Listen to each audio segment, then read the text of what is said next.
मध्य प्रदेश के पूर्व मुख्यमंत्री दिग्विजय सिंह आज मांधाता में कांग्रेस प्रत्याशी उत्तम पाल सिंह के पक्ष में जनसभा करने मूंदी पहुंचे। हजारों की संख्या में जनसभा में मौजूद लोगों का सैलाब देखकर सभी लोग गदगद हो गए। मांधाता में कांटे की टक्कर बताई जा रही है। दिग्विजय सिंह ने भाजपा, शिवराज सहित अन्य कई विषयों पर अपनी बात रखी। उत्तम पाल सिंह ने भी भाषण दिया और मांधाता के नेताओं ने भी भाषण दिया। कांग्रेस के नेताओं ने सहित दिग्विजय सिंह ने भाजपा को खूब घेरा और भाजपा पर जमकर सवाल उठाए। स्थानीय भाजपा विधायक नारायण पटेल पर सवाल उठाए। सबसे पहले आपको दिग्विजय सिंह की बात सुनवाते हैं, उसके पश्चात उत्तम पाल सिंह की बात आपको सुनवाएंगे। दिग्विजय सिंह ने मंच से क्या कहा, सुनवाते हैं। ऐसे लोगों को सबक सिखाने का समय है साथियों। जो अपनी मातृ पार्टी कांग्रेस के कार्यकर्ता और मानदाता के लोगों का नहीं हुआ तो किसका होगा? आज सिर्फ और सिर्फ दादागिरी, गुंडा राज, एक कर्मचारी परेशान है। मानदाता की ये स्थिति ला दी है साथियों। समय आ गया है, समय आ गया है ऐसे लोगों को सबक सिखाने का जो स्वार्थ की राजनीति करते हैं, जो अपनी पार्टी को बेचते हैं। ऐसे लोगों को घर भेजने का समय आ गया है। मैं बोला जैसे दिवाली टाइम छे नहीं कि साफ सफाई कर रहा, अब ये भारतीय जनता पार्टी और एक ही साफ सफाई करीने का भेजनू।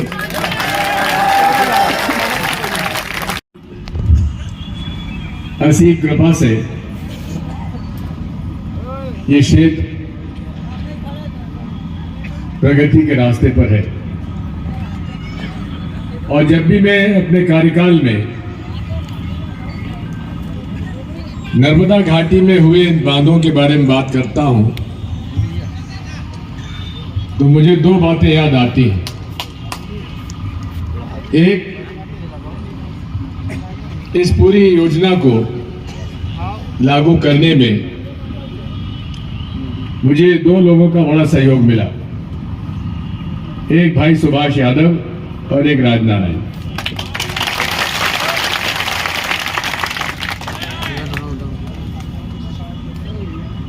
शर्मा जी, ये सबसे बड़ा बांध है इस देश में और लगभग 66,000 लोग विस्थापित हुए। पूरा हमारा शहर हरसूद, पूरा शहर डूब में आ गया। स्वाभाविक है कि किसी की एक बीघा जमीन डूब में जाती है तो उसे बुरा लगता है, लगना स्वाभाविक था। लेकिन हमने विस्थापित लोगों के साथ बैठकर चर्चा की। बांध तो बनना था, बिजली पैदा होना जरूरी था, बिजली की आवश्यकता है और निमाड़ की सूखी धरती पर पानी भी पहुंचाना था। इंदिरा सागर, ओंकारेश्वर और महेश्वर, ये 3 बांध क्रम से हम लोगों ने तय किए थे। इसके ऊपर बरगी बांध भी है। कई लोगों ने आंदोलन का रास्ता पकड़ा, लेकिन हमने एक ही बात तय की कि सबसे आवश्यकता इस बात की है कि वो सारे किसान जो अपने बाप दादा की जमीन को त्याग रहे हैं जनहित में, देश हित में, उनके साथ अन्याय नहीं होना चाहिए। हम इस बारे में तय करेंगे और उनके साथ बैठकर चर्चा हुई। स्वर्गीय नंद कुमार चौहान जी यहाँ के सांसद थे,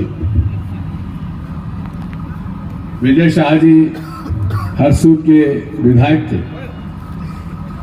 सब लोगों से बैठकर हमने चर्चा की। हरसूद शहर बचाया जा सकता था, दीवार बनाकर पानी रोका जा सकता था।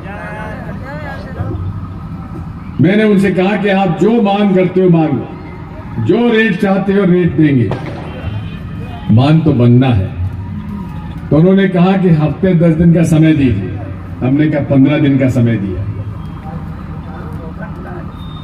जमीन, मकान, कुआं, पेड़, सबका आप रेट लेके आओ। चर्चा करने के बाद रेट लेकर आए तो मैंने सीधी सी एक बात कही कि आपकी हर मांग मैं स्वीकार कर रहा हूं, लेकिन एक नहीं सवाया आपको दूंगा, आप मंजूर होगा। और सवाया रेट में हमने दिया। हरसूद शहर बचाया जा सकता था, उन्होंने कहा नहीं, हम नया हरसूद बसाना चाहते हैं। हमने कहा वो भी मंजूर है। और इन सब लोगों के त्याग की वजह से आज इंदिरा सागर बांध बना है। इसका श्रेय राजनारायण जी और सुभाष यादव को जाता है।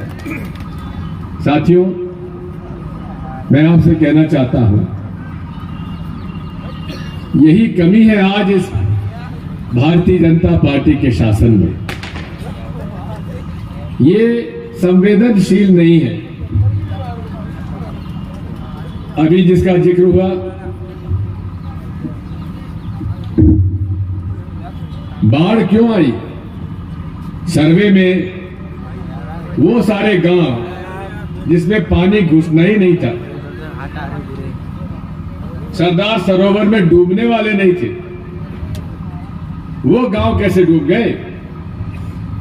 इसलिए डूबे क्योंकि सरदार सरोवर का बांध से पानी नहीं छोड़ने का आदेश गुजरात के मुख्यमंत्री ने दिया था और ओंकारेश्वर बांध का पानी नहीं छोड़ने का आदेश मध्य प्रदेश के मुख्यमंत्री ने दिया था।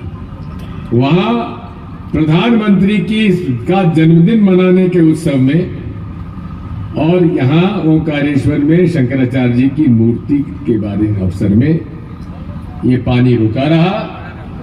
और जब पानी वर्षा ज्यादा हुई, इतनी तेजी से तादाद में ओंकारेश्वर के गेट खोले गए कि जिन गांवों को डूबना ही नहीं था, उनके मकानों के ऊपर नाव चल रही थी। तबाह हो गए वो लोग। लेकिन भारतीय जनता पार्टी का एक व्यक्ति भी वहां देखने को नहीं आया। मैं 2 दिन तक, रात को 2-2 बजे तक मैंने घर घर गया, गांव गांव गया। ओंकारेश्वर के दुकानों का करोड़ों का नुकसान हुआ, लेकिन ये संवेदनशीलता भारतीय जनता पार्टी के शासन में नहीं है। वो नियम कानून में उलझ गए और जिनका लाखों का नुकसान हुआ, उनको हजारों का मुआवजा भी नहीं मिल पाया।